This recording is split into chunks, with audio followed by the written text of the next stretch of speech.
Alright guys, I know it's been mentioned about removing rust from gas tanks, and here's what I came up with today. This is a new venture. I took my tank first because it's got good paint on it. It's off this 71 Bonneville over here. Took my tank and I wrapped it with, of course, that painter's tape that doesn't leave the nasty adhesive. Then I wrapped it with black duct tape, you know, just to protect the paint or whatever. And my first run, I had failed Red Coat brand. It failed really bad.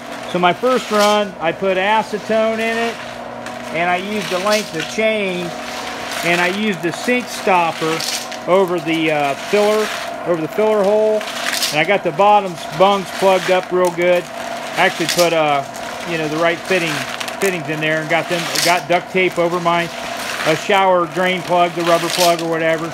So it's not leaking. So I did that already, and rinsed it out with water after you know, got my chain out. Oh, by the way, chain is a bad idea on Triumph tanks, because the Triumph tanks have the round thing in the middle. That's how it mounts. You know, so they got that round neck in the middle, tube in the middle, and the train wraps around there, and it's a bitch to get out. If you're doing a Triumph tank, be careful. You might want to use stone or bolts or, you know, whatever to knock around in there. Right now, my second run, I'm using this cleaner, this KBS clean stuff. It's a 1-to-1. I got hot water in there with that clean, and I used Vibradine stones this time, because I am not wrestling trying to get that chain unwrapped from that tubing inside that tank. At any rate, this is kind of my jury rig. I jury rigged this off my lathe. My lathe slowest setting was like 60 RPM. I got a pulley on it, slowed it down some, and seems to be working out well.